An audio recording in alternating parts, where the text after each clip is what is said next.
Səndən də xahiş edirəm, zəhmət olmasa, mən bu barədə danışarkən həmin o mətbuatda yayımlanan da görüntünü təqdim eləyəsən, hansı mətbuatdan biz bu fikirləri səsləndiririk.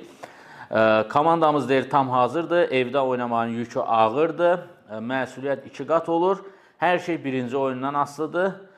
Yəni, turnirə, yəni Elşad mənim deyir ki, turnirə necə başladınsa, elə də davam edəcək. Amma adətən biz görürük ki, böyük futbol turnirlərində, xüsusilə dünya və Avropa çempionatlarında adətən favorit komandaları bir qrup mərhələsində istənilən səviyyədə başlamır, amma play-off mərhələsindən etibarən artıq ikinci nəfəs belə deyə açılır və yekunda yəni sonluğa müsbət nəticələndirməyə bacarırlar.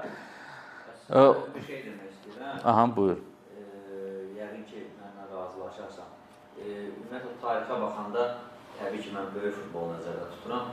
Dünya çempionlarının əksəriyyəti qrupdan ölə-ölə, Bəli. ən yaxşı 3-cü kimi filan çıxıb, gəlib Dünya Kubokunun filan sahibləri olurlar. Odur ki, yəni biz də ümid edirik ki, o həyəcanı yaşatmazlar bizə qrupda çətin vəziyyətdən çıxaraq. Çünki qrup mərhələsi elədir ki, dişimizə görə rəqiblərdir. Amma Mini Futbol Federasiyası, xüsusilə Federasiyanın prezidenti Orxan Məmmədovun ilk günlərdən, yəni bu mundial ölkəmizə həvalə olunandan etibarən bu iş üzərində çox ciddi çalışmalar həyata keçirilib və növbəti dəfə Azərbaycan nümunə göstərməsi üçün Azərbaycanın Mini Futbol Federasiyası rəhbərliyi də böyük səylə çalışır və bu istiqamətdə də çox önəmli işlər görüblər. Odur ki, hər birinizi sabah gimnastika arenasına dəvət edirik.